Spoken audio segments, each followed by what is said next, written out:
180. Quietism. Chalcedon Position Paper, number 188, April 1995. Repeatedly in the history of Christianity, heresies have become so deeply embedded in the Church that orthodoxy has been routinely seen as wrong, sterile, and divisive. The enthusiastic adherents to the new heresy see their position as a higher and more pure spirituality. One such heresy is Quietism. Its original name is not well known now, because it has been so much a part of popular faith. Quietism has some kinship with Pietism, which arose in German Lutheranism, whereas Quietism's origin was in Roman Catholicism with Miguel de Molinos, Madame Guyon, and others. Quietism was condemned by the Church in 1685, but remained as an underground form of piety, and it seeped into Protestantism. In this century, evangelical bookstores have often carried books on Madame Guyon. Quietism was charged with antinomianism, but its actual position was closer to a radical indifferentism to the problems of this world. It did not deny the law of God as much as claim to rise above material concerns. The basic premise of Quietism was and is its radical stress on heart religion and a contrast between quote, head end quote, religion and quote unquote heart religion. This usage has its origin in pagan Greek thought. Cardia there meant the intellectual and emotional center of man in its metaphorical sense, but this union of the mind and the heart came with Homer. Greek thought had a potentially metaphysical division. Its perspective was dualistic and tripartite. In the Old Testament, the heart is the center of man's spiritual and intellectual life. Moreover, because the Bible sees man not in a dualistic or tripartite way, mind and body were not divided. The heart is the center of man's being. 1 Kings chapter 3 verse 12, chapter 4 verse 29, etc. The New Testament sees the heart in the same way as the Old. Heart and mind are identical in the New Testament, as in 2 Corinthians chapter 3 verses 14 and 15. See T. Sorg, Heart in Colin Brown, General Editor, The International Dictionary of New Testament Theology, Volume 2, 1967 to 1971, pages 180 to 184. The separation of heart from mind, thus, was a return to an earlier Greek view and was anti-biblical. But this was not all. Quietism redefined the biblical word translated as flesh to mean the physical body. Moreover, it was implicitly Manichaean. The flesh was now the body, and it was Satan's chosen realm.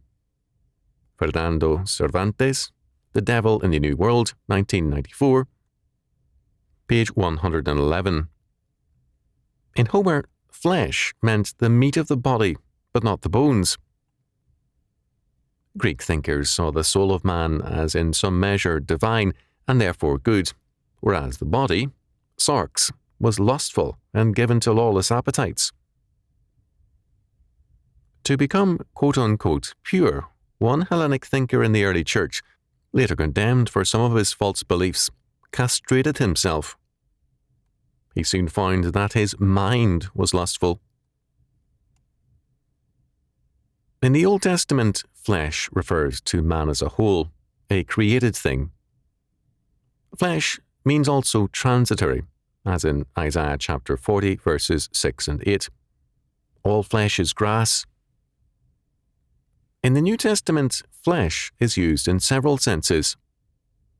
Among the more relevant ones, sarx can mean the body. It can also mean relationships, kinship, human nature, according to the flesh, so that we are told to live no longer in terms of our old Adamic heart or nature, as in Romans chapter 7, verse 5. Ancestry, as in Hebrews chapter 7 verse 16, translated as carnal, but meaning, but not after a law or genetic or human commandment or inheritance. A community of life. They twain shall be one flesh, Matthew chapter 19 verse 5, and so on. To reduce flesh to a purely physical meaning falsifies many a text. Quietism, here as elsewhere, by reducing flesh to mean body, has given a false and dualistic meaning to the Scripture. The Bible speaks not of any metaphysical conflict in man, but a moral battle between good and evil. Sin is in the total man, as is grace and redemption also. Man is not sinless this side of heaven, and although the redeemed man is subject to sickness and death, he is, here and now, the heir to the eternal life, and the resurrection of the body completes his salvation. Quietism does not require a Christology because it is implicitly open to Hindu, Sufi, and other manifestations. It calls for a resignation of self to the divine and emerging with the deity in an essential union. It is implicitly pantheistic. It is also perfectionistic. Prayer is really quietude, not thinking. It is to be self-annihilation and emerging with the divine without self-consciousness, wishes, or hopes. Quietism regards the physical world as unimportant, and it surrenders history as an irrelevant sphere. The surrender of the world has become basic to Quietism, and its adherents regard politics as a dirty business to be avoided. Quietists commonly will not vote, let alone hold office or concern themselves with reforms. Its goal is to abstract itself from the world and to become purely, quote, spiritual, end quote. Quietism equates spirituality with virtue, forgetting that Satan and his hosts are purely spiritual beings. When Quietism arises in a country, the life of that country is handed over to evil forces because the Quietists refuse to become involved in problems. They will neither fight nor financially aid deserving groups because they are too spiritual. John McClintock and James Strong, in their Encyclopedia of Biblical, Theological and Ecclesiastical Literature, Volume 8, 1879, page 846, summed it up ably. Quietism becomes mental sleep. Exactly. This is why Christians, who once dominated life and culture, have become irrelevant. In the process, they have ceased to be Christians. The idea of an impotent Christianity is a contradiction in terms. Quietism is implicitly another religion, an Eastern cult that has supplanted Christianity in too many churches.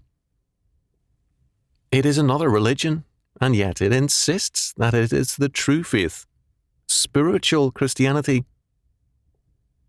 It is antinomian to the core and has no use for biblical law, God's law, because it sees itself on a higher plane.